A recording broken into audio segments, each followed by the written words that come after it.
Sessiz kaldı sokaklar, adım adım silindin rüzgarlardan.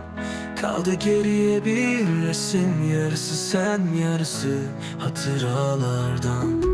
Gittiğin gece yıldızlar ağladı, kalbim sustu, dünya daraldı. Bir tek ben bekledim sabaha kadar, sen dönmedin, aşk yarım kaldı.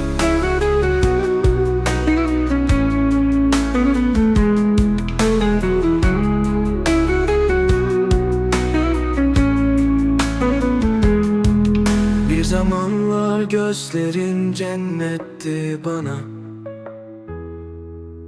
şimdi cehennem kokar her anımsa.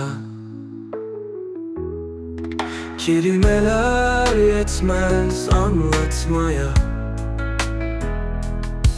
sensizlik zehir gibi damla damla. Gittiğin gece yıldızlar ağladı, kalbim sustu, dünya daraldı. Bir tek ben bekledim sabaha kadar, sen dönmedin, aşk yarım kaldı.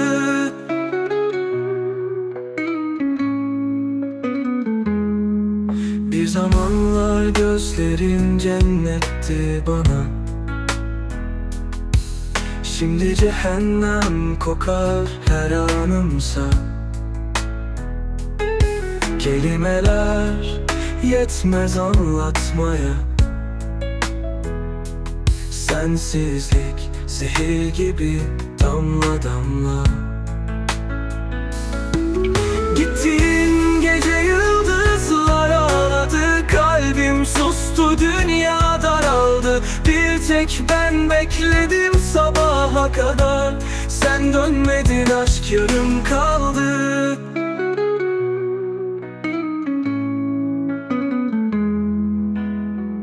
Gölgen geçer rüyamdan her gece,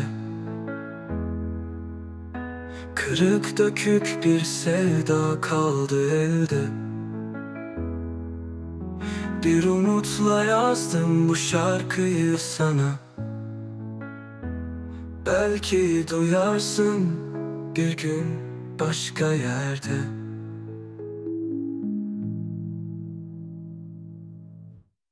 Gittiğim gece yıldızlar ağladı, kalbim sustu, dünya daraldı. Bir tek ben bekledim sabaha kadar, sen dönmedin, aşk yarım kaldı.